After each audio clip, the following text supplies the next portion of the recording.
Buenos días. Continuamos con verificación y validación de software. Como siempre, repasamos lo que vimos en la última clase. Estuvimos hablando de tablas de decisión, donde aplicábamos a operaciones no solamente qué era lo que pasaba con los parámetros de entrada, sino que en el comportamiento de la operación también influenciaba lo que decíamos que eran las reglas de negocios, cosas que estaban por afuera de los parámetros de entrada. Vimos el caso de las tablas de decisión, donde planteaba todas las combinaciones posibles de mis condiciones, mis reglas de negocios y la salida que tendría, pero que tenía la posibilidad de colapsar columnas para minimizar el trabajo. Hablamos del grafo de causa-efecto, vimos que los casos de uso son una forma de testeo, son un modelo de testing desde el punto de vista de testing de caja negra. Y hablamos también de los grafos de transición de estados y vimos los criterios de cubrimiento que teníamos sobre los grafos de transición de estados. E hicimos todo el ejercicio con estas transiciones. Vimos también tablas de transición de estados que me permiten, estas son más cómodas por ahí para explorar aquellas transiciones que no se deberían poder hacer, por lo menos para poder visualizar fácilmente todas esas combinaciones que no son posibles, no deberían ser posibles. Y vimos también el pairwise testing, que me servía a mí para testear el contexto en el cual se ejecutaba en mi objeto de test, buscando ver cuál era la combinación que podía hacer fallar la ejecución de mi objeto de test. Terminamos con árboles de clasificación, donde nosotros podíamos identificar los parámetros que afectaban el comportamiento de nuestra función y a partir de eso empezar a caracterizarlos y después, mientras más testing querramos hacer, más los caracterizábamos y después generábamos las combinaciones combinando las hojas de estos árboles. Y eso había sido la parte de caja negra. Nosotros ahora vamos a empezar a hablar de testing de caja blanca, ¿sí? Recuerden lo que habíamos dicho, los casos de test, cuando hablamos de caja blanca, se diseñan en base al conocimiento que tenemos de cómo fue construido el software. En particular, conocemos su código fuente. Entonces, a partir del conocimiento del código fuente, diseñamos los casos de prueba. Ahí estamos haciendo testing de caja blanca. Y vamos a empezar con algunos formalismos. Va a pasar esto, bánquensela. Empecemos con el primero. Nosotros podemos pensar un programa como una función que toma datos de un dominio y los transforma de alguna manera y me da el resultado de un codominio o una imagen. Entonces un programa P es una función del conjunto de datos D, dominio de la función, en un conjunto de datos R, el codominio. Entonces, si P es esta función, nosotros podemos decir que P en D, donde D es un elemento del dominio, igual a R, es una ejecución de P sobre el elemento D que me da como resultado un R. D es un elemento del dominio, R es un elemento del codominio.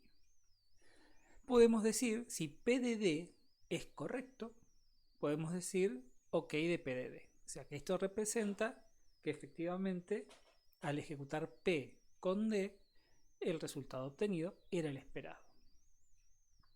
Podemos hablar de OK P si P es correcto para cada elemento del dominio. Esto quiere decir, si solo si para cada elemento de D en el conjunto, en el dominio, yo puedo establecer OK P de D. Bien, fíjense que esto de acá sería el testing exhaustivo. Si yo pudiese recorrer todo el conjunto del dominio y hacer P para cada elemento del dominio y asegurarme que es OK P de D, lo que estoy haciendo es el testing exhaustivo. Ahora bien, ¿cómo entra el testing en este formalismo? Un test T para un programa con dominio D es un subconjunto del dominio D, donde un elemento T del conjunto T es un dato de test. Fíjense que estamos formalizando cosas que ya dijimos antes. Yo no puedo hacer testing exhaustivo, entonces tengo que hacer menos test. Hacer menos test, ¿qué quiere decir? Y que estoy testeando con un subconjunto de D. Eso es básicamente lo que estoy diciendo acá. Mi test es un subconjunto del dominio, ¿sí? Cada elemento de mi subconjunto es un dato de test. La ejecución de un test T consiste en la ejecución de P para todos los datos del test, todos los datos T contenidos en el conjunto T. ¿Sí? Entonces, de vuelta, cuando hacemos testing, estamos ejecutando mi P sobre un subconjunto del dominio. Qué tan bueno es ese subconjunto, qué tan representativo el subconjunto es del dominio del conjunto grande, es parte del trabajo que tenemos que hacer. Bien, y la primera técnica que vamos a ver se conoce como testing del flujo de control. Nombramos un poquito antes de esto. El flujo de control de un programa es la estructura que determina los caminos, que se da a partir de los if, los while, los repeat, los case, todos los condicionales que pueden aparecer en mi código definen los distintos caminos que se pueden ir generando. Para este tipo de test lo que vamos a usar como modelo es un grafo de flujo de control. Recuerden que lo vimos cuando hablábamos del testing exhaustivo. Y como criterio de cubrimiento vamos a tener distintas opciones, que las vamos a ver hoy. Ahora bien, alguien podría decir que lo mejor que podemos hacer para testear nuestro código es ejecutar todo el código. Y eso parece razonable, pero la pregunta es, ¿qué es todo el código? ¿Qué significa decir testear o ejecutar todo el código? Y ahora vamos a ver de qué se trata esto. Estos son los distintos criterios de cubrimiento asociados a esta técnica. Criterio de comandos, decisiones, condiciones y decisiones, condiciones múltiples, bucles y caminos.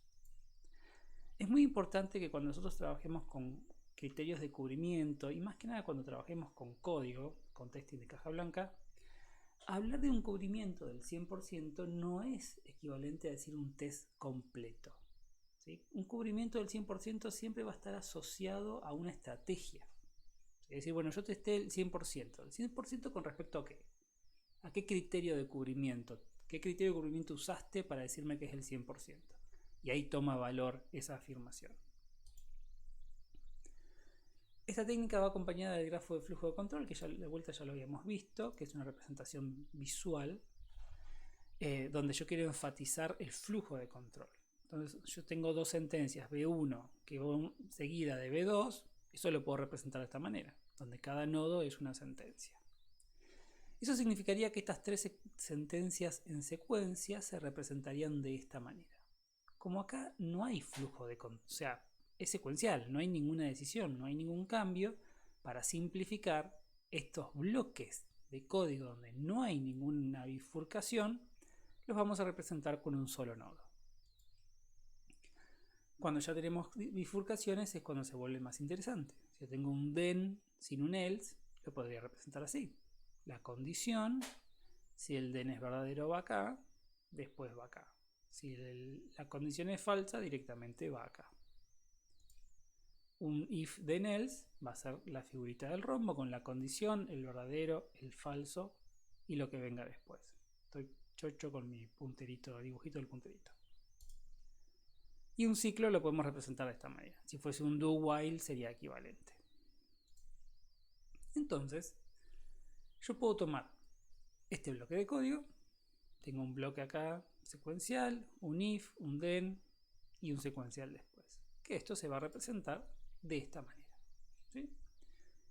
Mis dos líneas secuenciales, mi decisión, verdadero va por acá, después acá, si es falso viene por acá, ejecución, ejecución, termina. Ahora sobre esto es donde podemos empezar a analizar los criterios de cubrimiento. Y el primero era criterio de comandos. ¿Cómo se define este criterio? Dice, un test T satisface este criterio si, solo si cada comando ejecutable del programa es ejecutado al menos una vez. Esto se traduce en necesito visitar todos los nodos. Si yo visito todos los nodos de este grafo o de cualquier grafo, estoy satisfaciendo el criterio de cubrimiento de comandos, ¿sí? Porque estoy ejecutando cada línea de código. Entonces, ¿qué es lo que tenemos que hacer acá? Y acá deberíamos buscar qué caminos pongo en mi conjunto T para satisfacer el criterio de cubrimientos. Y de vuelta, lo que yo pretendo es poner la mínima cantidad posible de caminos para hacer la mínima cantidad de test. Fíjense que con un solo camino ya lo puedo satisfacer. Porque si yo hago 1, 2, 3, 4, 5, visito todos los nodos. Entonces, estoy satisfaciendo este criterio. Ahora obviamente esto no termina acá. Pero digo, bueno, el camino es 1, 2, 3, 4, 5. Yo ahora lo que necesito es encontrar un par de datos, porque esto toma 2 datos de entrada. Entonces necesito 2 datos de entrada, o los que sean necesarios, para ejecutar esos caminos. Recién ahí tengo mi conjunto T para poder ejecutarlos y hacer los test. Fíjense que en este caso es un solo camino, necesitamos un solo par de datos de entrada, que puede ser el 20 y el 30. ¿Está bien? Pero podría llegar a necesitarse más datos, eso va a depender de la estructura del grafo. Ahora mi pregunta es, y después pueden pausarla para pensar la respuesta. Mi conjunto T con 20-30 satisface este criterio de cubrimiento de comandos. ¿Es un buen test? Si yo no solamente voy a satisfacer el criterio de comandos, sino que yo ejecuto ese conjunto T y me da que está todo bien, ¿me quedo tranquilo de que no hay errores? Hagan pausa y mírenlo si quieren, porque estoy a punto de darles la respuesta. No está bien, hay un error. Fíjense que acá, este arco, este es el if, que pregunta si x es igual a 0 o no. Si x es diferente de 0, viene para acá. Y después viene para acá. Pero si x es igual a 0, entonces viene para acá. ¿Y qué hago acá? Hago una división por 0. ¿Por qué no lo encontré ese error? Y no lo encontré porque me estoy enfocando en los nodos, me estoy enfocando en las sentencias y no en los arcos. Los arcos también son importantes. En realidad, criterio de comandos es el peor de los criterios. Es mejor que nada, pero es el más pobre de todos. Y fíjense que es el más pobre de todos y estamos ejecutando cada línea de código. Sin embargo, eso no alcanza. Y ahí es cuando aparece criterio de decisiones. En el caso de criterio de decisiones, un test T satisface este criterio si, solo si, cada arco del grafo del flujo de control es visitado al menos una vez. O sea, visito todos los arcos. De nuevo, el camino 1, 2, 3, 4, 5 no satisface este criterio porque me queda un arco sin visitar. ¿Qué quiere decir esto? Primero, podría buscar otro camino, a ver si con ese otro camino yo puedo cubrir todos los arcos. Que en este caso no va a pasar. Necesito más de un camino. Que está bien, porque T es un conjunto. Entonces, yo podría decir, bueno, con 2 caminos, 2 ejecuciones de test, yo puedo satisfacer este criterio. 1, 2, 3, 4, 5 está bien, me cubre una parte. Y después con 1, 2, 4, 5, que sería todo esto de acá, hago el otro arco que tengo que cubrir. Entonces, de vuelta, si yo puedo encontrar 2 pares o 4 valores, x1 y 1 y x2 y 2, que me aseguren recorrer estos caminos, entonces voy a satisfacer el criterio de decisiones. Que obviamente puedo volver a usar 20-30 y puedo agregar otro como 0-30. Acá estoy agregando cualquiera. Yo los estoy decidiendo a mi manera. Lo único que necesito es asegurarme que recorran este camino. Después vamos a ver una forma más formal de encontrar esos valores puntualmente. Pero bueno, con estos 2 caminos puedo satisfacer este criterio y ahí puedo encontrar este error. Pero claramente, cuando hablamos de un grafo de flujo de control y teniendo en cuenta que el flujo de control es muy dependiente de las condiciones booleanas, aparece la idea de decir, bueno, ¿qué tanto evaluamos las condiciones booleanas? Porque acá es una condición muy sencilla, pero puede volverse más compleja esta condición y seguir resumiéndose en un verdadero o falso. Entonces, ¿cuánta atención le prestamos a eso? Y ahí empiezan a aparecer los siguientes criterios. El siguiente es el de condiciones y decisiones, que lo que dice es que un test T satisface este criterio si, solo si, cada condición simple, atómica, que aparece en cada decisión del programa es evaluada al menos una vez a true y al menos una vez a false para diferentes datos de un test. Y se define una condición es simple o atómica cuando no representa operadores lógicos como AND, OR y NOT. Entonces, si condición 1 y condición 2, en este ejemplo, no están formadas por otros AND, OR o NOT, entonces podemos afirmar que condición 1 y condición 2 son dos condiciones atómicas. En este caso, en este criterio, fíjense que no estamos haciendo la tabla de verdad. Solamente dice al menos una vez por true, al menos una vez por false. Quiere decir que esta tabla, si yo puedo generar, acá estamos hablando de dos casos de prueba. Un caso de prueba donde a condición 1 se le dé el valor verdadero, a condición 2 se le dé el valor verdadero. Otro caso de prueba donde se le dé falso a condición 1 y falso a condición 2. Y después se evalúa. Pero acá este criterio me pide una vez por verdadero, una vez por falso. Nada más. De nuevo, después tengo que buscar los datos que me permitan obtener estos valores de verdad. Condiciones múltiples, el siguiente, fíjense que acá están ordenados por complejidad o por cuánto test yo hago. Condiciones múltiples es la tabla de verdad, ¿sí? Acá voy a hacer más test y voy a hacer todo lo que me implique la tabla de verdad. Entonces, imaginemos este programa, una pequeña variante sobre el anterior. Leo, tengo un if de else y tengo la salida. Con estas dos condiciones atómicas. Entonces el grafo me queda de esta manera. Si yo acá hago condiciones y decisiones, yo acá tengo las dos condiciones atómicas, cómo se evalúan en el programa y las variables involucradas. Por condiciones y decisiones, tengo que considerar estas dos condiciones atómicas, una vez por verdadera una vez por falso y una vez por verdadera y falso la otra. Fíjense que acá no nos pide cómo se tienen que combinar, Tranquilamente yo podría haber puesto verdadero y falso, falso y verdadero, y estoy cumpliendo con el criterio, aunque acá las dos me den falso, para tenerlo en cuenta. Necesito dar valores que me permitan satisfacer estas condiciones, que podrían ser cualquier valor como estos, y esto me genera estos resultados. Entonces, este conjunto, formado por 1, 0 y 0, 1, satisface el criterio de condiciones y decisiones. Condiciones múltiples, como dijimos antes, era la tabla de verdad, así que de vuelta el mismo ejercicio, pero con más casos. Entonces, este nuevo conjunto, más grande obviamente, me satisface el criterio de condiciones múltiples, donde cada uno de estos, 1, 2, 3, 4, son casos de prueba. Tengo 4 casos de prueba. Y después viene el criterio de caminos, que obviamente, como su nombre lo dice, un test T satisface este criterio si y solo si todos los caminos desde el nodo inicial del grafo al nodo final son atravesados. Que eso parece simple, pero se complica muy rápidamente, en particular cuando empiezan a aparecer los bucles. De alguna manera uno también tiene que ser ordenado con respecto a los bucles. Y ahí es, bueno, fíjense que en este caso tenemos 4 alternativas. Los bucles son casos especiales, entonces uno debería tener cierto orden. Cada bucle debería ser ejecutado por lo menos 0 veces para ver qué pasa.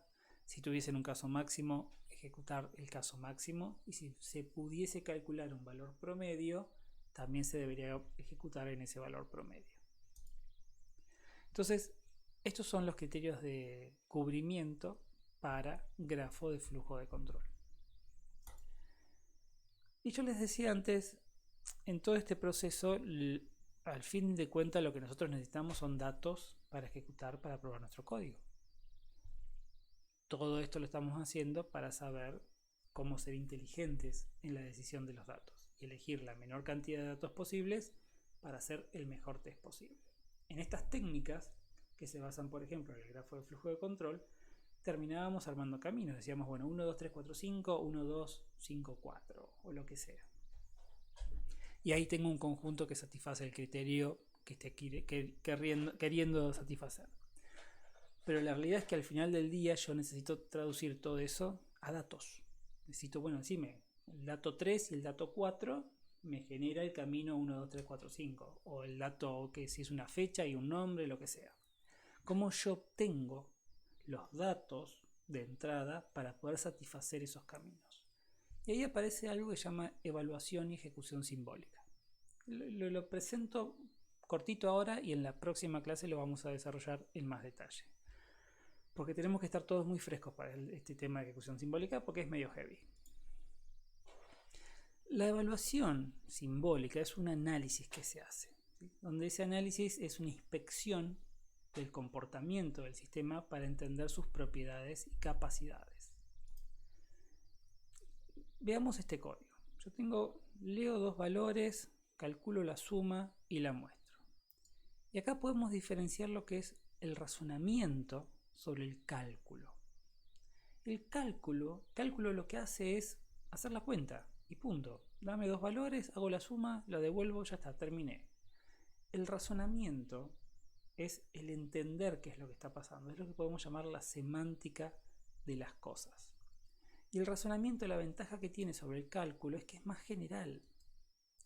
Imaginemos este caso. De vuelta, leo dos valores, hago esta operación, salgo. Punto. El razonamiento por sobre el cálculo a mí me permite entender que la salida de esta función siempre va a ser de esta forma. Y que si yo cambio algo acá, cambia la estructura de la salida. Desde el punto de vista del cálculo, la salida siempre va a ser un número, que es el resultado de una operación. Nosotros podemos ser más generales. Podemos decir que el resultado es siempre de esta manera, porque la salida está asociada al procesamiento. Eso nos permite a nosotros evaluar propiedades sobre el cálculo que de otra manera no se podrían hacer. Por ejemplo, esto. Imaginemos que tenemos invariantes, precondiciones y postcondiciones. La precondición de este caso es verdadera, no hay precondición. Leo, hago esta operación, salgo. La postcondición es la salida es mayor a 0. Alguien podría decir, bueno, vamos a testear esto para ver si realmente se cumple, se satisface esta postcondición. El cálculo computacional requeriría hacer pruebas. El razonamiento no, porque si yo razono sobre lo que está pasando, me puedo dar cuenta que el resultado siempre tiene esta forma: a al cuadrado más 1. A al cuadrado más 1 siempre va a ser mayor que 0. No hay nada que verificar, porque el razonamiento, que tiene una capacidad más general que el cálculo, me permite a mí entender lo que está pasando y razonar que el resultado siempre tiene esta forma. Por lo tanto, siempre se va a satisfacer esta salida.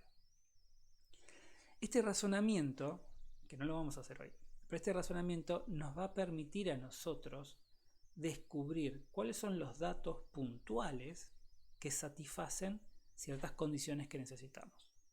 Por ejemplo, decir, bueno, yo necesito, dame un dato, yo tengo una función que recibe dos números y necesito que un bucle de 7 vueltas. Nada más ni menos, 7 vueltas justas. Dame un dato de entrada que me asegure a mí que el bucle da 7 vueltas. Que pase todo lo que tiene que pasar antes, que pase todo lo que tiene que pasar después, pero que dé 7 vueltas. ¿Cómo encontramos ese dato? Evaluación y ejecución simbólica nos dan las herramientas para encontrar esos datos. Que eso es lo que vamos a hacer en la clase que viene. Entonces, como resumen de la clase de hoy, terminamos con caja negra, empezamos a hablar de caja blanca, diseñamos nuestros casos de test en base al conocimiento de lo que está pasando internamente, de cómo es construido el software. Tenemos, como siempre, modelos. Hablamos de la técnica de testing de flujo de control, que se basa en un grafo de control con diferentes criterios de cubrimiento, con comandos, decisiones, condiciones y decisiones, condiciones múltiples, bucles y caminos. Y brevemente mencioné lo que era evaluación y ejecución simbólica, que lo vamos a ver en la clase que viene. Listo. Cuídense mucho.